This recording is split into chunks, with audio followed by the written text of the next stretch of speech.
Namaskar. Hello and welcome to P Guru's channel. I'm your host Sri Iyer. Joining me today is General Ravi Shankar and General Dushyant Singh. General Rajiv Narayanan couldn't make it, but we have a very compelling set of data coming out of China. And let's first welcome the good generals. Namaskar, sir. How are you? Namaskar, namaskar. Namaskar and thanks a lot. We are in good nick because China isn't a problem. Yes, indeed. And today I'm also going to put a curveball. I'm going to give a small slide deck of the personalities involved in the current ongoing clash of leadership within the CCP and the PLA. I'm just going to quickly go through a slide deck consisting of a few faces and names, and then I'll yield the floor, as always, to General Ravi Shankar, and then General Dushyant will be bringing up the rear and finishing it for us today. So let's start with the slide deck. Who will replace Xi? This is a question that I've been asking for a few months now. And we have a few people. The one that keeps talked about a lot is this person, General Zhang Youxia. July 1950 born. He's 75. He knows time is not his friend. The interesting thing about Zhang Youxia is his father and Xi Jinping's father were both at the same level in terms of princelings. So he would claim that he has the equal, authority to become the next boss. In fact, he's the only general in the entire PLA who has seen combat performance. You can say that, well, this was in Vietnam and that China lost in Vietnam. But at least this guy has gone to combat. The others have not even done that. So it is General Zhang Youxia who's seen to be the one who is leading the rebellion against Xi Jinping, although in the past, Xi Jinping has referred to him as his blood brother. So this is where the real contest is. And also, viewers, it's not 9 generals that got purged. My information is it's 21. And if you look at some of the social media posts, you'll see numbers 80, 90 people have been purged and so on and so forth. They're going down up to probably lower levels of their ranks in army. I'm going to leave that to you. You can go and look on X and see all the different things. But this is the main character. Next, go to the next one, please. See, this is where the problem started. Xi Jinping met the General Secretary of Vietnam a few months ago. Next one, please.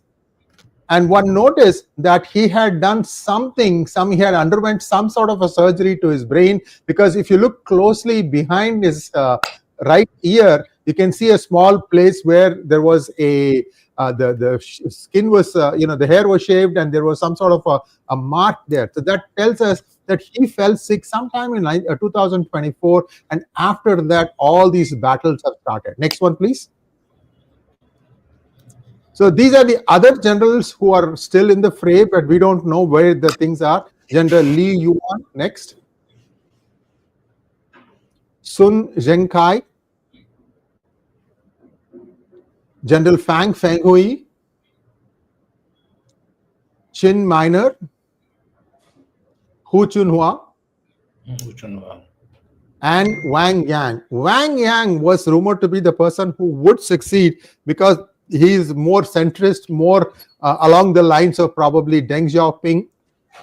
But suddenly he has also gone quiet. The only face we are seeing now is Zhang Youxia. With this, I'm going to stop this slide deck so that you have rememberings, or you can remember the faces behind the names, as some of these things may get figured in the presentations that both General Ravi Shankar and General Dushyant have for us. Let's move over to General Ravi Shankar. Sir, the floor is yours.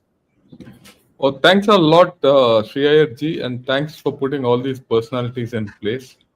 Who will succeed Xi is a huge question mark. $1 million. I don't know. Any of these guys, will any of these guys succeed? I don't know. Will someone else from outside come in? That's also a possibility. So I'll not second guess who's going to succeed. And to a large extent, it doesn't matter. In fact, I would feel that Xi Jinping, from India's point of view, should continue. Because Xi Jinping has achieved something which no one else could have done. He's our best friend. He's ruined China. And if he stays for another 5 years in chair, he'll ruin China completely. Right? I wish him long health, good health, and continue to be the president of China and chairman of the general, or CCP and all that. All 3 hats he should continue to wear. But Having said that, that's my wish, and it might come right. But the fact is, there's a power struggle in China.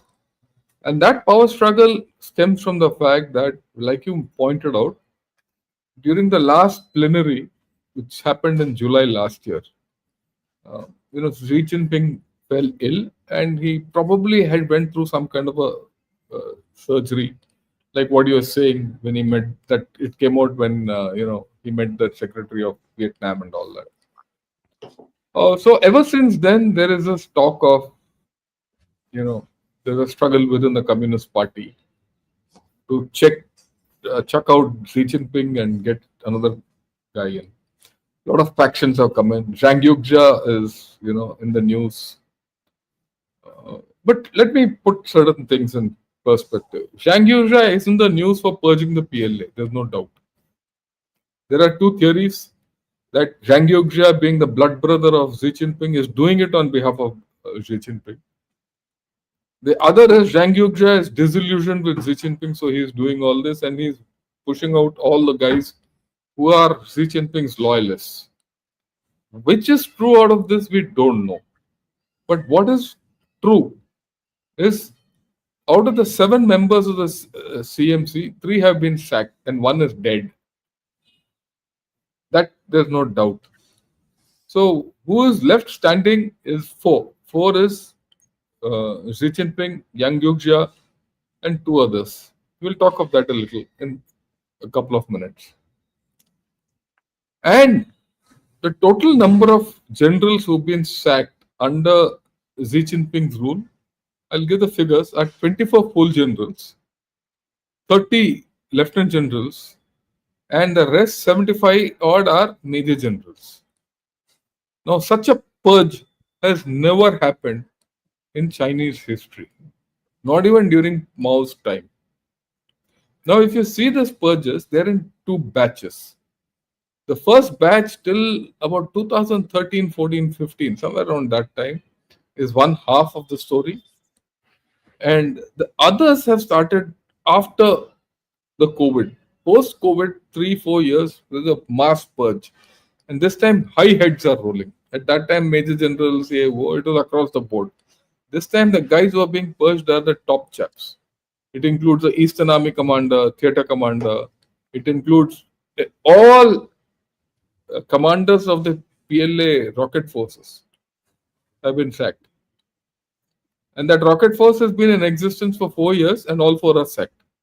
There are 2 defense ministers who have been sacked. There's a foreign minister who's been sacked. Some rumor that he's coming back. I'm sure General Dushyant will cover it.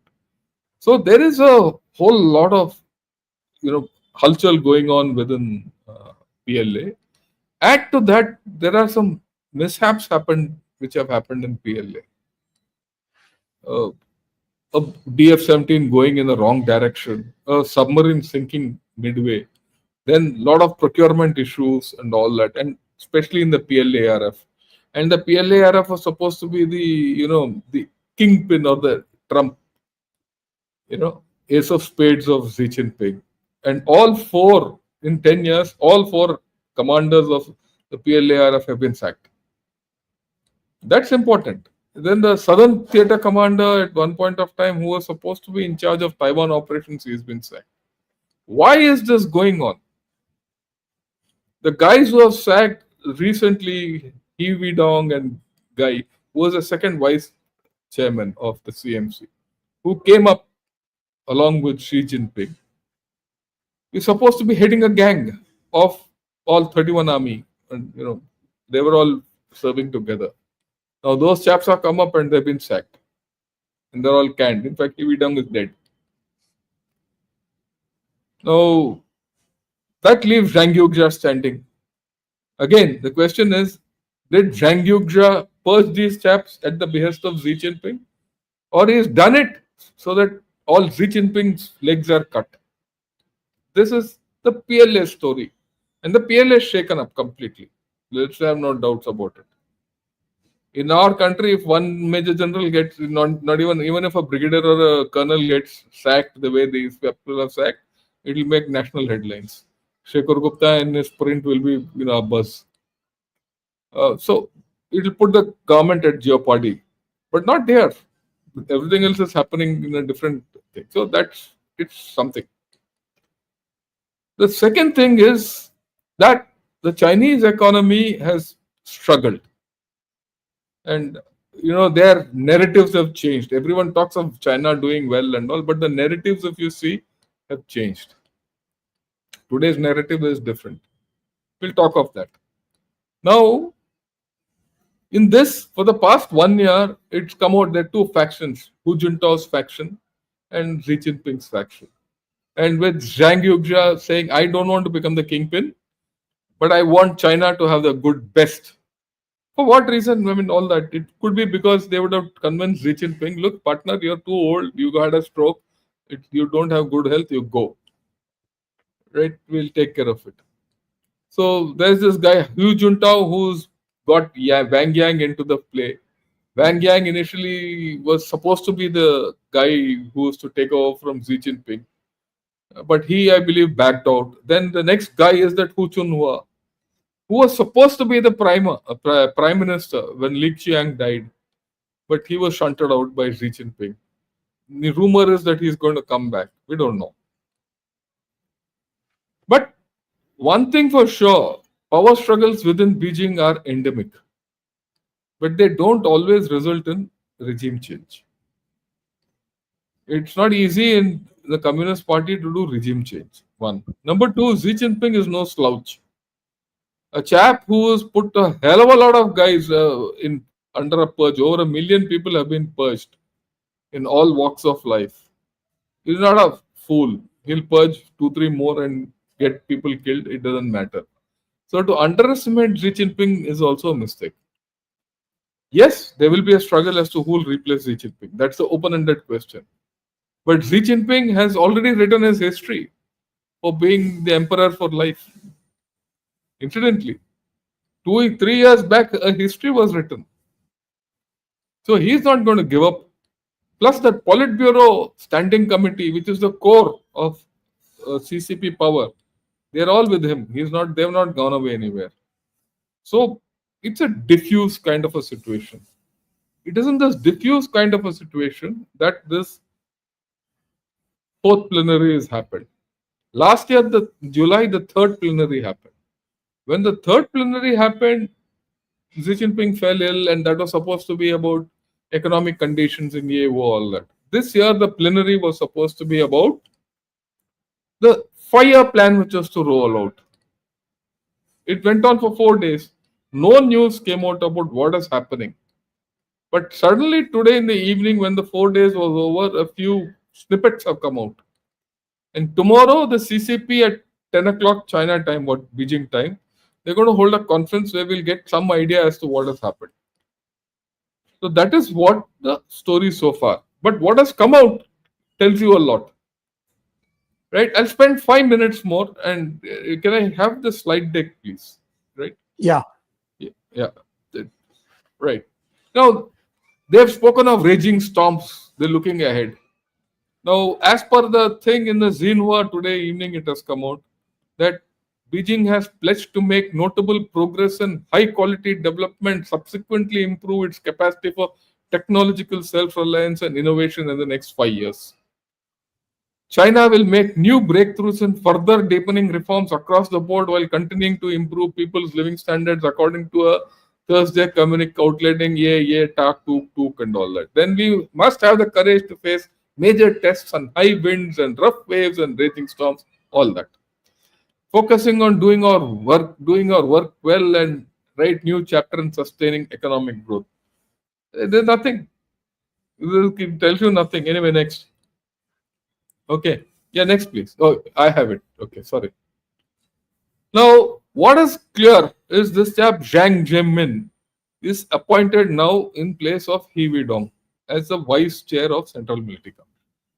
Now, who is this fellow? Earlier, this was the Central Military Commission, out of which 3 fellows were missing. This chap is Zhang Zemin. He is now taken He Weidong's place. But the balance 4 are missing still, except of course Liu Zhenli. The rumor is Dong Yun, who's their defense minister, might come in. But we'll get clarity of it tomorrow. The fact that they have not given clarity of it so far, and they've mentioned only Zhang Jimin, indicates there's some horse trading going on still. There is a problem. Otherwise, they should have mentioned all of them. So all is not well under the deck. Okay, now something very interesting. The issues facing China are this: overcapacity, Nijuan involution, and weak consumption. None of the communiques which have come out so far indicate that any of this has been addressed. You might get it tomorrow, but I don't think. From what you can make out from the initial communiques, I can show you a thing of all the points, key points which have come out. It's anodyne. Military leadership, there's no solution so far. It's only a part solution the way I look at it.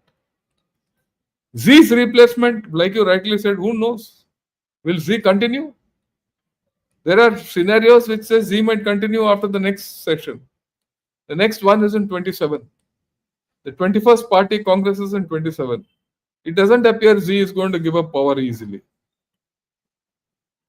I mean, it will be foolish of us to think that Xi will give up. Okay. There's no answer to their demographic problem, which will keep pulling them down. They are in a trade war with USA where they're getting hit. They're talking a lot of things about rare earth, and all. End of the day, China is getting hit. What about their global ambitions and international relations? They still want to do global governance? We'll get absolute clarity by tomorrow. Or maybe tomorrow, maybe 2-3 days down the line. But I don't see any of these things being addressed. Okay, I went into People's Daily to get some clue. He says China achieved fruitful results in high quality development during 14th Fire Plan. So they're looking back. So we've developed. Now this is complete politics where everyone is patting each other's back and saying, "Oh, we've done everything good." And then he says using medium and long-term plan to guide China's economic and social development is a key governance approach of our party. Kyushu is their core of core bi-monthly, rag sheet, communists, totally dedicated to Xi Jinping. This is what it is. The next thing is building China's strength, advancing. Is there anything new which is coming out here or in that communique which has come out on that, or advancing high quality and full development? No. Yes, wahi hai kahani. Now, pre-COVID, their narrative was great rejuvenation of China as unstoppable. Chinese people firmly stand on the right side of history, common prosperity, bigger, better, stronger, anti-corruption and all that nonsense. COVID time, things changed. They started off with new era. East is rising, West is declining, changes unseen in a century, revenge against a century of emulation. Then they came down to dual circulation, rebalancing, Western development, security. Today the story is something completely different. They don't talk of replacing China, East is rising and all. They don't talk. They're talking of leveraging excess capacity, high capacity growth. The focus has gone to technology. Yeah, please take it off. We are okay. Innovation, new quality productive forces. So the story has changed. The story is not going back to the earlier story. The story itself represents a weakness. Whatever I showed you is something which there's a slide which I actually used 3 days back in one of my podcasts. You compare what has come out in Kyushu and what has come out in today's communique, it's the same. So what are we going to see? We're going to see a weak China. I'm marking these words, weak China, whose growth will be anemic, who will continue to fake their GDP figures. The GDP figure will be reached because it's fake. Okay, there's going to be no consumption. Xi Jinping will continue and the struggle will continue. So we are in a happy position where we are. You will see this thing going and we have to play our cards well. Sorry, I've taken a little more time because I thought this is it. I'm sure General Dushyant will add on to what I've said and he would have his own views. Over to you. Thank you so much, sir. General Dushyant, over to you, sir. You are muted. Thank you, Ayarji, for calling us again weekly Thursday. And thanks, Shankar sir, for having given a very detailed overview of what is happening in China. I have two, three single letter words for what is happening in China. First of all, I feel, I mean, this is my view, PLA is in muddle and not even shambles. It has gone beyond the degree of shambles which it used to be. 56% of the generals have actually been purged in terms of percentages. I'm talking of the Yeah, top generals. PLRF, as he highlighted, has become a casualty of battle between the princelings nominations and the ones who are coming from the common. There's a very surprising thing in China which I noticed based on my research has been that a normal private also can rise up to being a general. general and in the CMC. So there is these two groups which have been fighting. Unfortunately, the group which was rising through hard work and a lot of mehnat has been now slowly sidelined. Maybe Xi Jinping is also part of the this process later on. Initially, he picked them up as loyalists, and now he feels probably that he must, purge these guys. Basically, one statement which I read somewhere in the social media was anyone and everyone in the Chinese military hierarchy has corruption to his credit. So purging anyone is not a very great issue. You can find a corruption charge against anyone and purge him. So that kind of a misuse of power has been used by anyone who's been on the top. But one thing which I would like to make a statement, and this I suppose is a reality, that in all this, the entity which is in control is the CCP.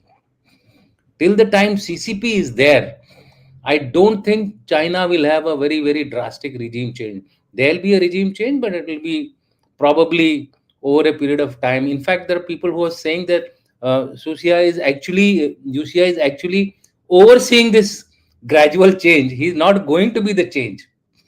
So he's seeing this gradual over change and not the change itself, which the media is now proclaiming as though Yuxia is going to actually take over, or Zhang, as people are calling him.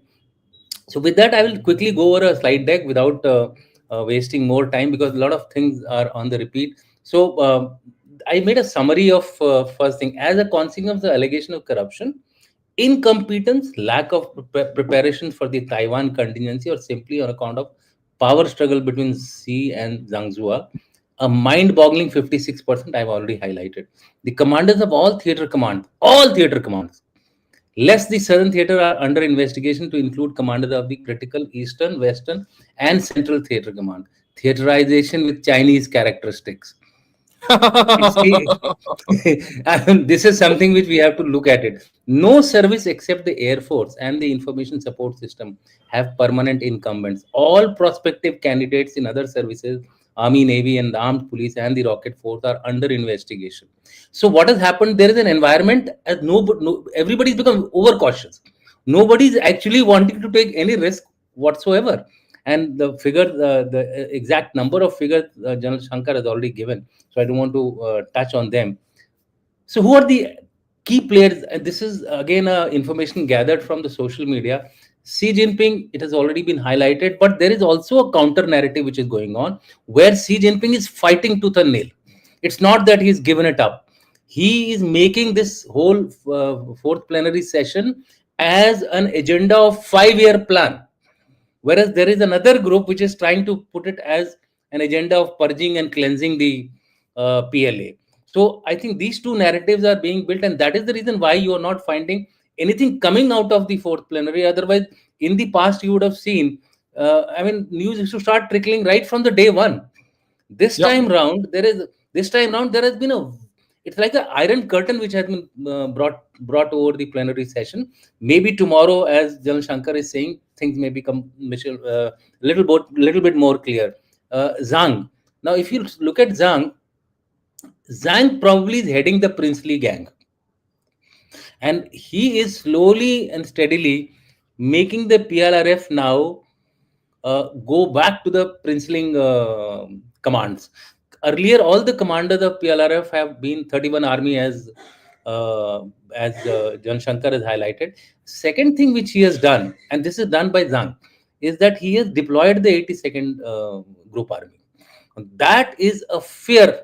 That is a move out of fear that there may be some kind of a PLA reaction in. Mutiny. Yeah. So therefore, that is something which, and it is being actually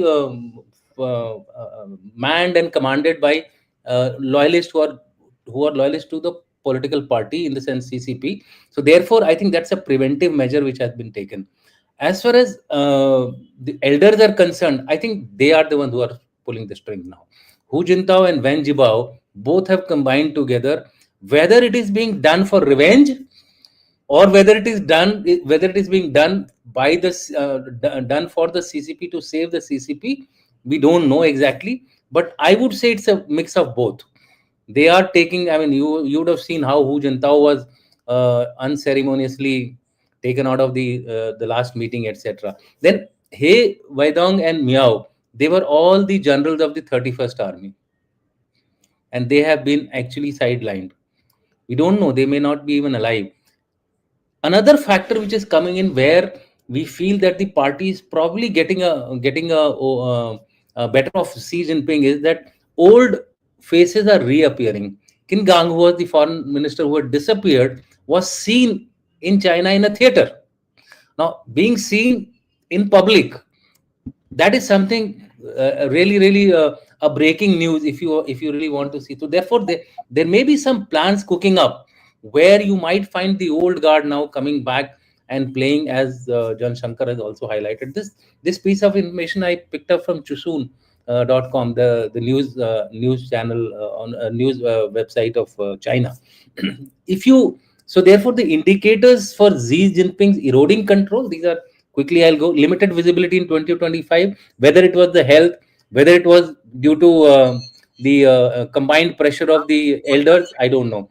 Purging of targeting loyalists, this is something you can read it both ways. Like I said, that it could be a combined effort of Zhang as well as Xi Jinping, or it could be that elders through Youxia have actually taken the better off of the Xi Jinping's loyalists. Health, rumour, then movement restrictions adequately covered. Strategic interpretation. Now, these are something with attempt to preempt dissent, signals internal vulnerabilities, deployment of the 82 group army, etc. These are the factors which are showing that there is a great power struggle going on, and I think it is more between Xi Jinping's desire to continue for life, and he's not going to give up so easily, the way I feel it. So therefore, if you look at it background, once Xi Ali now aligned with the elders, this is for the Zhang, for General Zhang. Why has he become anti Z? We need to actually analyze.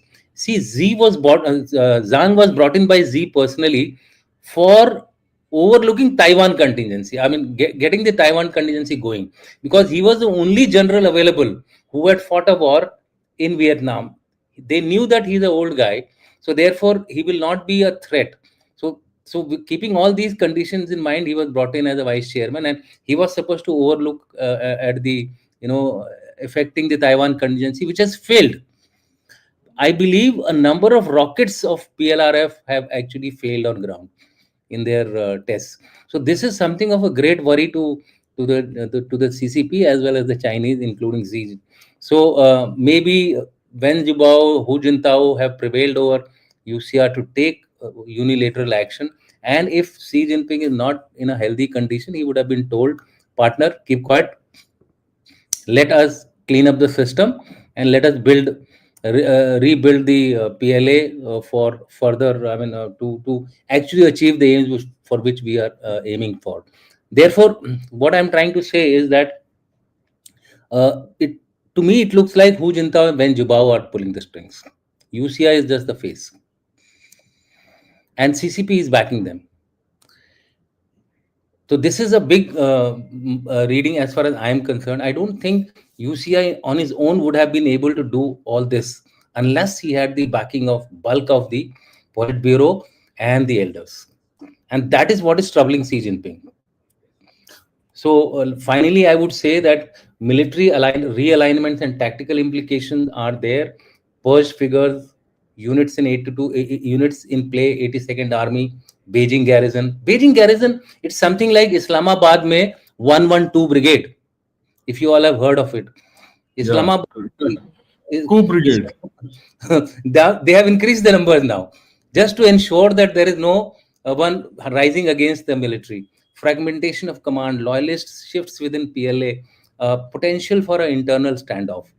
My only, I won't say it's a worry. My only, I would say, positive development for India would be that if there is an internal PLA upheaval, and that may be well on the cards, that may be well on the card, if you do not take control of your peripheries. And which are the peripheries? Peripheries are Xinjiang, peripheries Tibet, peripheries Northern Command, Western Theater Command, Northern Theater Command, and the Southern Command. So these are the various theater commands which need to be, these commanders need to be on board. If you start investigating the scenes of these, I think you are in for a big trouble. It's like, suppose I were to say that Asim Munir has started investigating all his 10 corps commanders. You can imagine if in India I say, okay, all the CNCs, east, north, west, they're all under the cloud. What will be the situation? What will be the morale of the army? I think PLA is no different. All armies are same. So therefore, this is a big issue which would go in favor of India, and it is good if that goes through that trend. And that is why probably the reason why the CCP has stepped in through UCIA. I think that could be our major thing. So strategic forecast, three scenarios: managed transition, C steps down, Zhang Wang axis consolidates. I'm not saying Zhang is actually going to take over, but through him, a gradual, he may become the mini kingmaker. The kingmakers would be Hu Jintao and Wen Jiabao, and Yuxia would be also a part of that gang. Stalemate, prolonged factional context, risk of PLA split, which I have already covered. I think this is what Jan Shankar has been hinting at, and if this happens, this is the best case for India.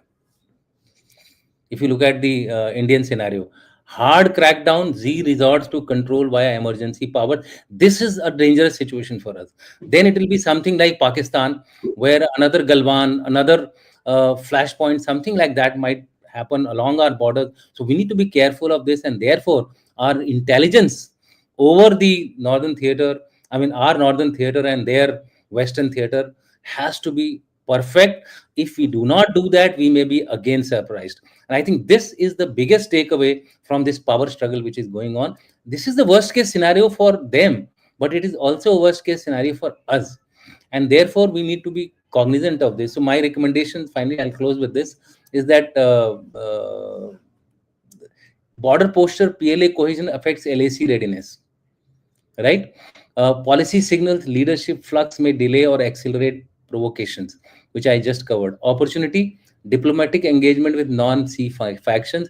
How far we can do this, we don't know. I mean, I'm sure there will be some channels working on this particular issue, right? So therefore, I recommend enhance human intelligence on PLA faction dynamics. Whether we have the requisite capability, intent, desire, that's a different subject to be discussed. But this is the primary thing which we have to take care of.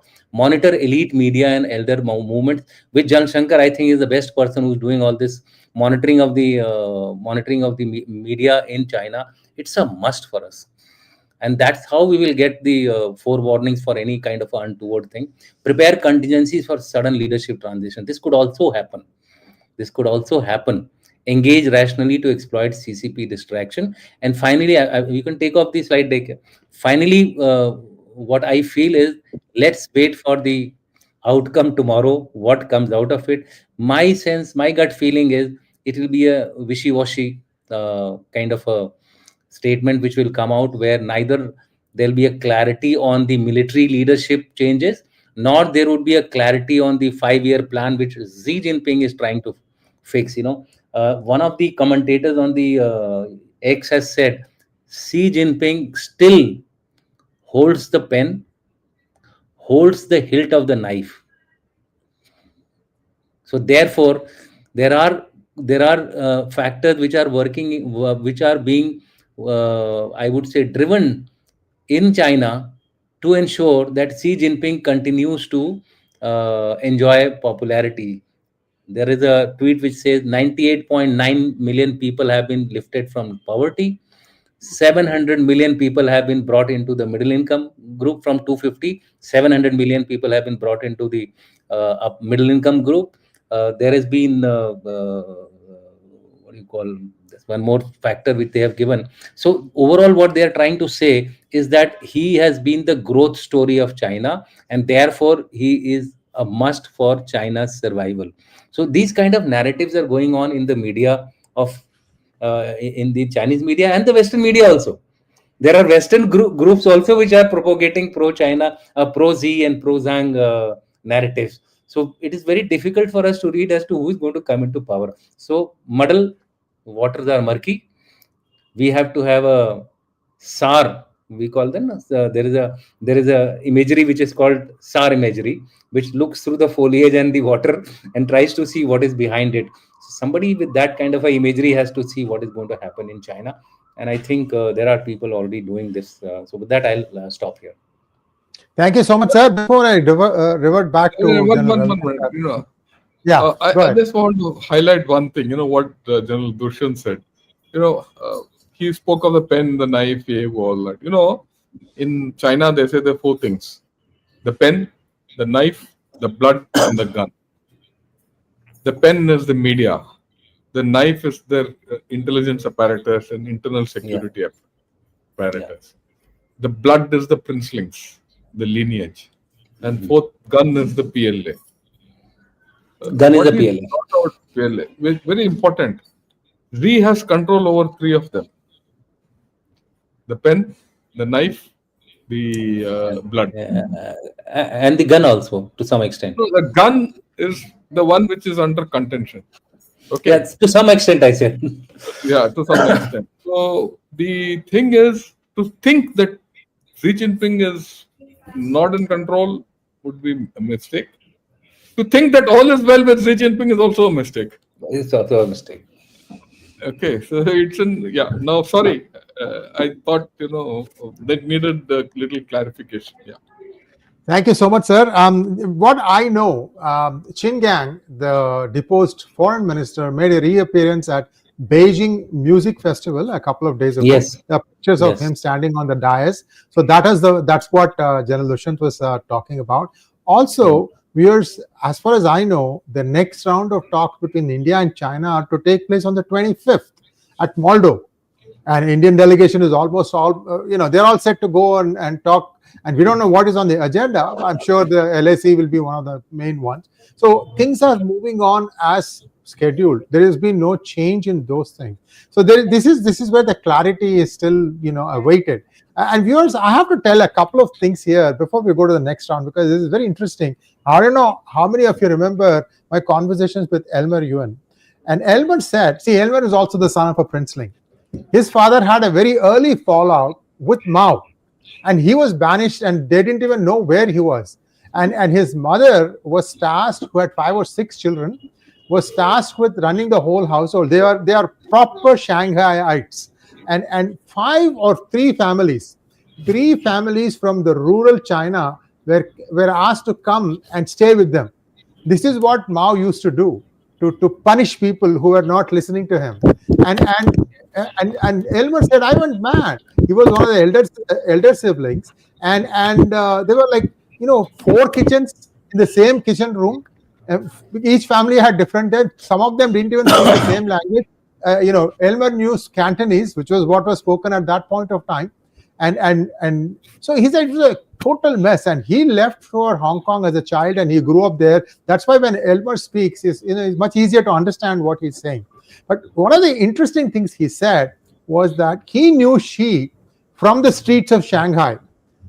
According to him, Xi is nothing but a street thug. Viewers, you have to understand one thing. Between 65 and 76, if my memory serves me right, the total education system was kind of on a hold, on an impasse. People are not going to schools. 11 years.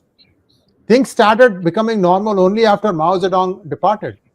And during that time, Xi Jinping is supposed to have perfected his street smart skills on the streets of Shanghai. He is fifth class fail, according to Elmer Yuan. His Tangsha University was because somebody else will attend lectures along with him, take all the notes, do the submissions as far as Xi Jinping's name, and got him the degree. This is all, again, Elmer Yuan's story, not mine.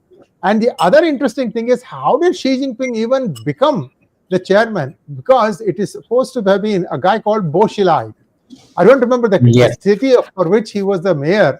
What happened was, Bo Xilai had a very aggressive wife, and looks like she got the local MI6 operative bumped off. MI6 is Military Intelligence 6 of United Kingdom. Now, this would not have made news except for the police chief of that city, who took all the evidence and he tried to gain asylum at the United States Embassy. Now, what the US Embassy did was, this is Barack Obama time. Biden was the vice president, Hillary was the Secretary of State. What they did was, they took all the data and then they pointed it to Hu Jintao, who was still the person about to leave or demit office, and some sort of an agreement was arrived at, in the sense that Bo will go to prison, his wife will go to prison, and this police chief actually was handed back to CCP. We don't know what happened to him after that. They did not give him asylum. At the same time, it is believed that Barack Obama and Hillary, and Hillary was the Secretary of State at that time, and Vice President Biden, they wanted to find somebody who was a really weak puppet, who would do the bidding of United States, sit when they asked to sit, stand when they asked to stand. They found this one guy who was a part-time actor, but had the princeling, lineage. That happened to be Xi Jinping. So, in some ways, Xi Jinping is a creation of America, of the Democrats.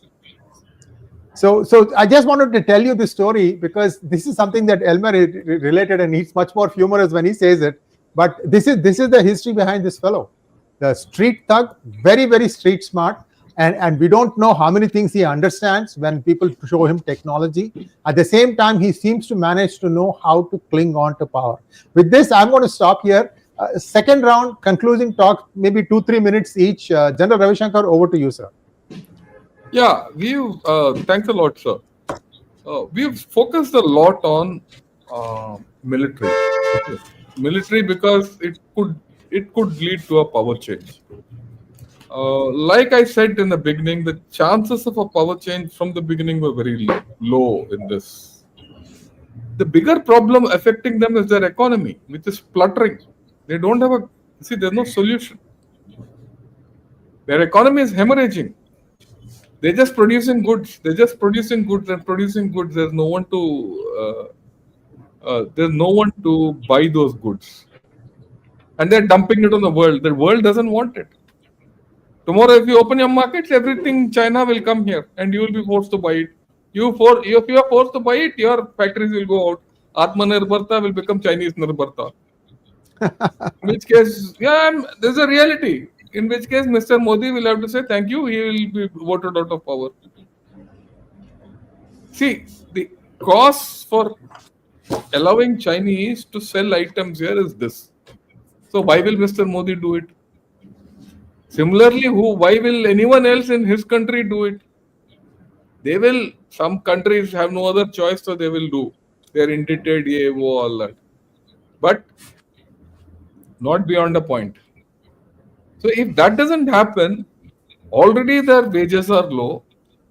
The fact, every day in every major newspaper, everything, I see this story coming out everywhere that look, they're in a problem. So I think that the situation internally is in a bad shape, right? Okay, but is it new? It's not new. When China, say, take your mind back 15-20 years back, what was it that they were dumping into the world? They were dumping cement, coal, steel, and goods of that That was the dumping into the world. Now, then the property took off. So that all that went into the property. Then the property collapsed. So now it's the high productive forces, toys, war, rare earths, all these are coming into play. EV, technology. So the real economy has gone.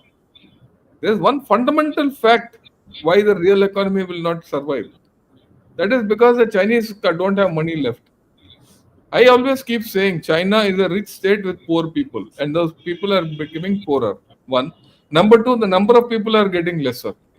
If both these are happening simultaneously and there is no way to reverse the situation in China will go even worse. And if the situation goes worse, then this military problem and this economic problem will conflate at some point of time. Okay, then if you feel that Xi Jinping is a thug, is he a thug enough to sort this out? I don't know. Look, let me tell you, I have been watching China for a long time. I see the media, I see this, that, all that. But my own guess today is China is up a dark alley without a return. Where's the way ahead? They don't know. Will it collapse? It can't collapse. 1.4 billion people don't collapse. So you're going to have a deflation. Okay, it's like a flattened out pizza. It will not rise. That's the thing with China, and that's what makes it dangerous. Yeah, I have a slight difference of opinion with what General Dushyant said. That he gave 3 states. I think all 3 states are as dangerous for us. A stalemated China, a flat China is as dangerous. Because a flat China, yeah, we can get to those 3. Right? Yeah, 3 states which he gave. Yeah, this one. The stalemate, if it is prolonged under factional contest and all that, you add the economy to it. In either of these 3 conditions, the economy is not going to survive. So at some point of time, will they go mercantilist and take a hit out? If they hit out, where will they hit? Who will they hit? Yeah, and then there is this thing that look, China's demise or fall is at India's expense, or India's growth is at China's expense. That Taiwan rehta rahega, but the point is India is progressing. Now, once this deal with the USA gets signed, as it is being touted, like business deal and all that, then the whole story is back. That look, India is against China. India is the cause for Chinese downfall because Apple has shifted, Microsoft will shift, Google is, instead of coming to China, is going to India. So let's sort out India. Adventurism, military adventurism in all 3 cases, if you add their dismal economics, is on the cards. So all the more reason for us to put our, invest into our defense. Now, will it come direct? Thanks. We can take this off. We can take the slide off, please. Will this whole story come directly? Will they get restricted? Or they'll use this fellow, Asim Munir, his bloody barking dog next door. You see, if you see what Asim Munir has said and what that Shamsher Mirza, both have said, they had spoken very badly about India. We'll sort you out, all that. Even that Shamsher Mirza, who was the Chief of General Staff, he said this.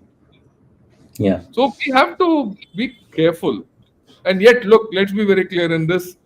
In the next round, whether it's Opsindur 2, 3, 4, 10, I don't know. But please understand that USA will not lift a little finger. So if whatever you do a deal with them, that strategic relationship is off. You are on your own. I couldn't care a damn what happens to China, but I care a damn what happens to India. That's my damn. That's my bread, butter, and damn. I have to ensure that I have to ward these fellows off. Why are we doing all this? So that India is better prepared to handle this.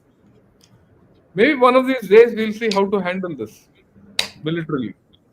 Because I'm looking at a military option being exercised. How will it be exercised? Right? Brahmaputra Dam comes after 30 years, it doesn't matter, we'll handle it. But the immediate thing is important. Will it happen in the Indian Ocean? Will it happen in, across No. Arunachal? Or what? Those are the options which we have to start thinking of. Right? I'm sorry if I've taken a little more time, but I thought our focus has to come back to India. India first. Like Yeah. that chapter, So MAGA first and America first and all that. हमारे लिए तो भैया Bharat first है. अव्वल दर्जे का भारत है. उसके बाद बाकी लाइन बंद. yeah, India आगे. absolutely. Actually, I will compensate for the excess time taken by Jan Shankar. I will only like to do 2-3 clarifications. One, when I said the intensity of the worst case scenarios, it was in a relative degree. Yeah. I see China, that. China in any case is a threat for us in all contingencies. Whether you have a normal China, whether you have a internally unrested China, or whether you have a stalemated China which is growing along or struggling along, rumbling along.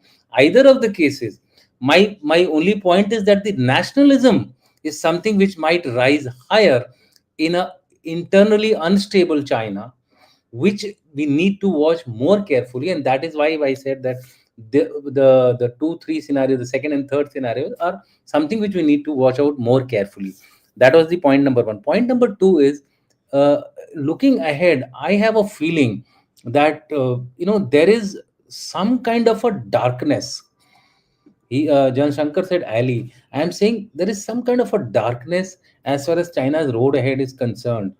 Uh, Whether it is due to economic downfall, whether it is due to demographic downfall, or whether it is due to overproduction of things because they have developed those capacities. So now those factories can't remain silent. Otherwise, they will also become like non-performing assets as their real estate has become. So therefore, if these three are the major conditions, I may be seeing somebody like Deng Xiaoping coming out of the woods to take China out of this situation like he did in 1979.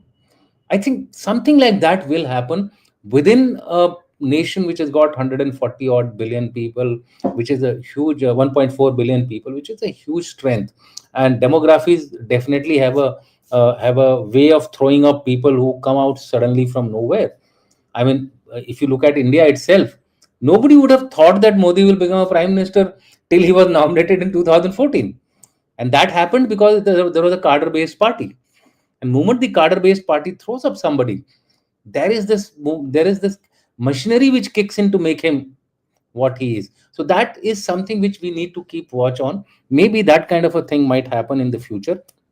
And the last thing which I would like to say is that once we see a situation in future where US is definitely a declining power, I won't say declining, but it's a power which is not likely to now go up. And its interest in the Indo-Pacific also seems to be waning as of now. We were talking of 60-40. I think it is reversing back to 40-60. And also it is reverting back to internal focus as far as America is concerned. Their Secretary of War is focused purely on internal. In fact, they have recognized the fact that they are behind China in terms of number of capabilities as far as technology is concerned. So therefore, they are giving a great push for that. And that push requires time. So in the next few years, I don't see any kind of a US military action taking place in this part of the world. So China remains a unchallenged security threat as far as this region is concerned. So India has to be careful of that. And the next thing is aging population. You see Japan. Japan was growing at a rapid pace, but moment their population started aging, their growth rate has stagnated. China seems to be on that particular path. I have read somewhere that by I think 2030 or so, they're going to be roughly around 1 billion mark, or maybe a little less than that. That is something which might further bring their growth story down as far as economy is concerned, and that will be a major challenge. So we don't see China really getting into some kind of a surge as we were talking about, that it will cross US or something like that. I don't think that is going to happen, but definitely it will remain a challenge for India. So I'll stop here. It's a challenge for India. India has to recognize the fact that even a 3% growth rate, if it takes place on a 18-19 trillion economy, it's quite a bit.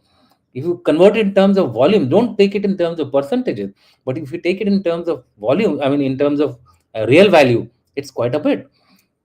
The difference in AI investment, difference in budget investments is 1:3, 1:4. We are at 60 billion, they are at 260, 270 billion dollars, and America, of course, is touching the $1 trillion. These are huge gaps, and therefore we have to play smartly as a asymmetric power would do, keeping all its options on the table. And by options, I mean in the dime domain, dime T domain, whatever we are calling nowadays, open for execution, whether it is China, whether it is Pakistan, whether it is collusion, or whether it is trillusion. I'm putting another number now. Bangladesh, I'm including in this particular rigmarole of India's security is concerned. We are definitely in a troubled zone as of today. I'll stop here. Thank you so much, sir. Let's take a few questions now, please. Ames IBS Business School, ATMA College. Can you also please analyze what Chinese CCP media, Anglo-Saxon, and other global media are talking about this fourth plenum? General Ravi Shankar. Yeah, I don't know. I've not seen others, but I'll just read out one which has come out in BBC. That's interesting. He says when Xi Jinping first took office, he launched an extensive anti-corruption campaign investing two retired vice chairmen of the Central Military Commission, Zhu Kai-hu and Gu Boxing. However, a decade later, the difference lies in the fact that now he is purging the generals he personally promoted. Okay, so they see, and the primacy of this whole story in the West is the PLA, like we've done. See, today we are focused on the PLA, isn't it? The PLA is, it holds the gun. It's the gun of the party, and at many times in the history of the Communist Party, the PLA has influenced the CCP. Yes. The PLA has influenced everything. The gun is very important, and that gun is shaky today. Right now, what the Chinese CCP media, they'll come out in a day or two. We're not going to get such reactions. So maybe down the line, I'll talk of it. Next one, please. Naresh Nilakantan, this is for you, General Dushyant. Sirs, do you think that Arctic route reopening along with Russia instead of IMEC route? Your views, sir, irrespective of shake-up at CCP. Okay, the Arctic route is something to do with trade, and definitely it will open more options for the world also. Not only China, it will open options for world, including India. We have a connectivity now directly with, we are trying to build a corridor, Vladivostok, and between Chennai and Vladivostok. So every country will have that route open. But the tragedy here for China is, again, it will have to go through a third country, which is Russia. And will Russia be like the same in the next few years? We don't know. The Russians are also great power. They are not run-of-the-mill people. They are challenging the West single-handedly, of course, with a bit of a help from the Chinese. I think it's not hunky dory as far as China is concerned, even if the Arctic route opens up. It will be I would say, like any other routes which is there of trade. Just to add to what General Dushyant said, Xi Jinping, Vladimir Putin is one of the shrewdest operators going around.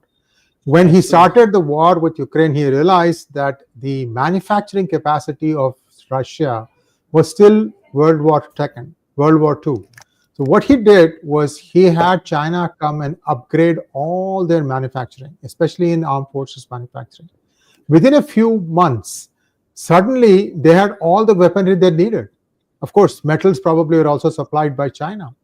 And once that happened, suddenly Russia was a different force to deal with. That's what you're seeing still.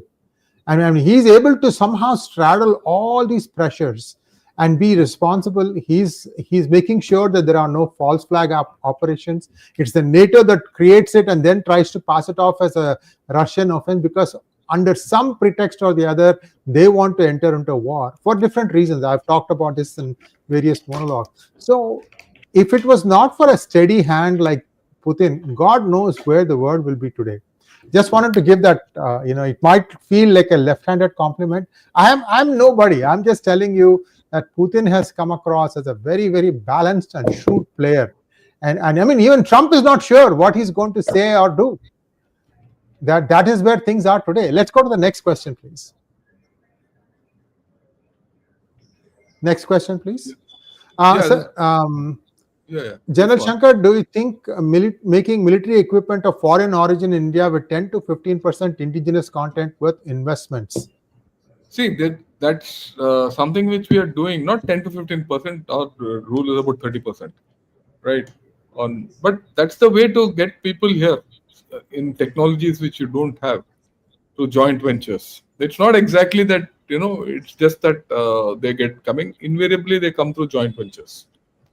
You take the submarine deal, which we are trying to put through, right?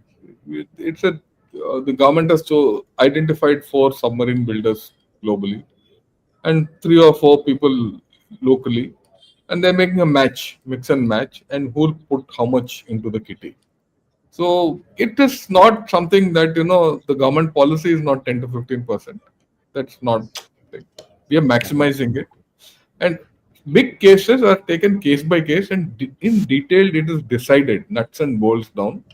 How much will be foreign content, how much will be Indian content, and how much will be international content. When I say foreign content, the of that guy, what do they call it? The chap who's the main vendor, right? Yeah. So this is actually a huge topic of its own. I put it across to you as simply as possible. Next one, please. This is for General Dushyant. Why there is a rumor she had health problems, slowing economy, unemployment, increasing corruption, had ruled to relieve Mr. Xi. Your views, sir. Regards. Vijay Kumar Srivastav, please pay attention to the framing of the sentence. Very difficult for me to correct the grammar on the fly as I'm reading the question. Over to you, sir. Yeah, I mean, I have also not been able to make a exact thing what he wants to ask. There are rumors. I think this was clarified also by Sri Ayerji, in the photograph where he showed some kind of marks on his head, etc. Correct. You see, whenever there is a leadership retardation, whether it is mental, whether it is physical, the machinery starts slowing down. Decision making starts slowing down. So there would be automatically repercussions on economic decision making, military decision making. So therefore, there will be a lag, and hence it will get affected, whether it is economic domain or whether it is unemployment or whether it is any kind of a statecraft activity. So I think it's got a direct fallout. Health, if you got the health, you can take decisions better. And if your top man is not healthy, then God save the country. Amitesh wants to know why this general sir always talk about China's demography problem. Japan, Korea, and Europe also had demography problem. Bharat will face it in 20 to 30 years. General Ravi Shankar. Yeah, uska demographic problem hai, to you should to speak of it, na. I'm not interested in Japan, Korea, and Europe. Let them have. They don't affect my health. China affects my health. Yeah, you have to look at your adversary. He's your neighbor, adversary. He's your competitor. He's trying to put you down. Would you like to look at him or someone else in the next street? I mean, Amitesh, I'll not answer all this. देखो ये भारत में क्या होगा वो सब. भाई तुम्हारा neighbour को देखोगे कि उसका क्या हो रहा है, वो तेरे घर के ऊपर आक्रमण कर रहा है, या चार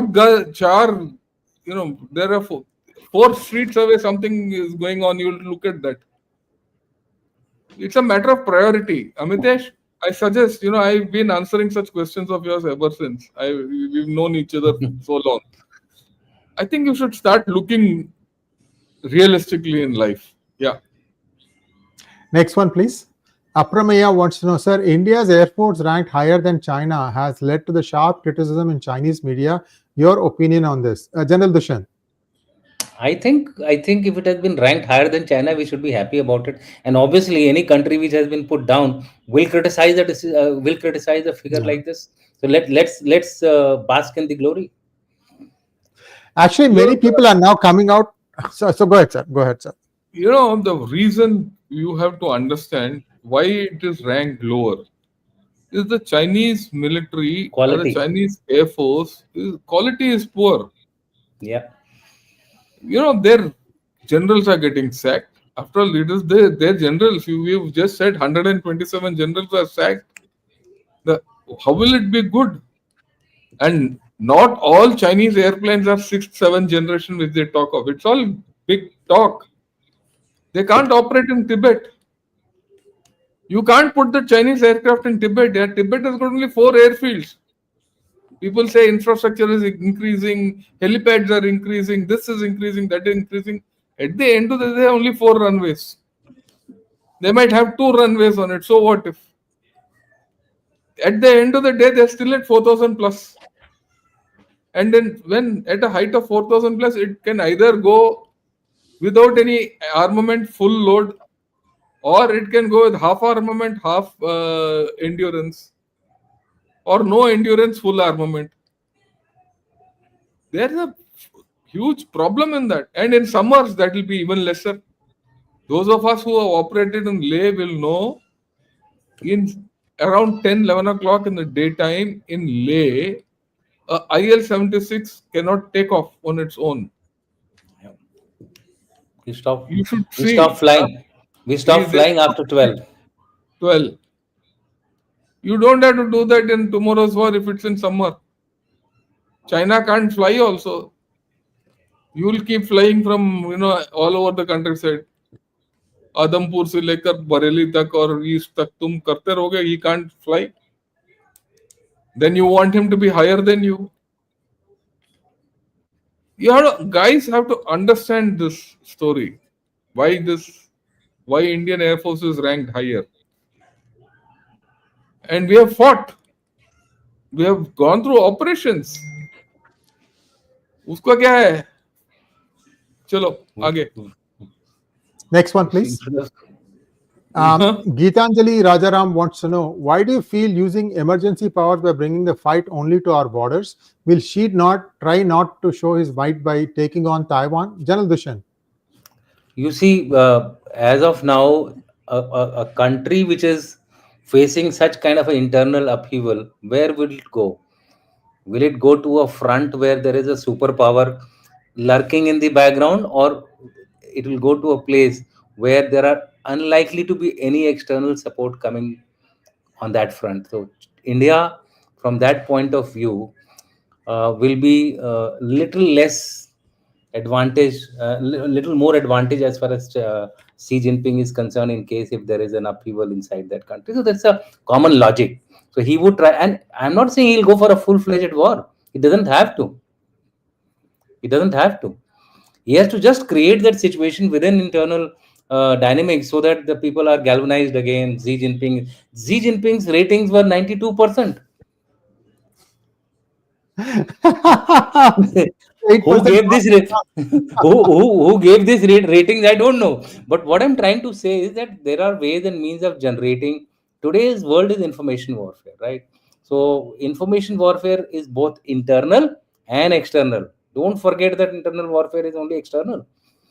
It is also played inside to galvanize the people. AD 12671, interesting discussion, but why is it important who takes over? Will CCP approach this India change regardless of who succeeds Xi? General Ravi Shankar. Yeah, let me explain this a little. It's an interesting question. Fundamentally, things won't change. But the fact is, a new guy will take time to settle down. And historically, whenever a change of power happens in China is unstable. And the new guy finds it difficult to stabilize himself. Especially if it happens midterm. or out of turn. Now, if this has to happen today, it is out of turn happening. In which case, there will be some instability, power, EAO. So they'll have to look inward. And that kind of a thing, China might not have the luxury of hitting out. They'll not go to war. Okay. Now, whereas in Xi Jinping, while he will keep destroying China better than anyone else, he is more prone to go to a war. Okay, that's the thing. Ultimately, whoever takes over in China might be worse than Xi Jinping. That's a later day story. But I'm looking at the short term. That's how it is. Next question, please. Rom Might wants to know, is it not high time that we set up Cyber DRDO as a specialist cyber warfare defense unit with competitively paid top Indian software talent? General Dushyant. Why should you have a cyber DRDO? We are already having a cyber force. We have a robust cyber capability, and you would have seen this being displayed during Op Sindoor also. Let me assure you, our cyber force is up and about. It's there on the top. Where we are lacking as of now is the information part of it. I think cognitive domain is the area where we need to do a little bit of more a proper, realistic approach to the problem. As far as cyber is concerned, it is well on course. We are and purely from your question, I would say there's nothing called cyber defense nowadays. Here, we have to have that offensive spirit. So cyber offense is something which I would recommend as a capability which we must need to develop, because cyber defense, otherwise your finances would have collapsed. Go and see the stock exchanges, go and see your financial institutions, the way they are being protected every minute. 761 attacks are taking place every minute. So you can imagine the overall attacks are in billions, and they are all being defended by your cyber warriors. Kudos to them. The reason I brought up my book, viewers, is because I deal with it at length in this book about what exactly happens, what is cyber espionage, how does India counter this stuff. Do read that, because it involves all three, that is India, Pakistan, and China, and it helps us to understand what really happens. And those of you who want to pursue a career in this, you need to understand the basics at least, and I've tried to cover that in the book. So do get your copy, and you have the QR code right on top on the left side. You can just scan that and you can place your order. So gentlemen, what a session it was. Thank you so much. And viewers, will be back again with the three good generals next Thursday, 8 o'clock. And looking forward to seeing you again, General Ravi Shankar, on Monday. And I look forward to seeing you again next Thursday, sir. Thank you so much. Namaskar. Thank you, sir. Thank you very much.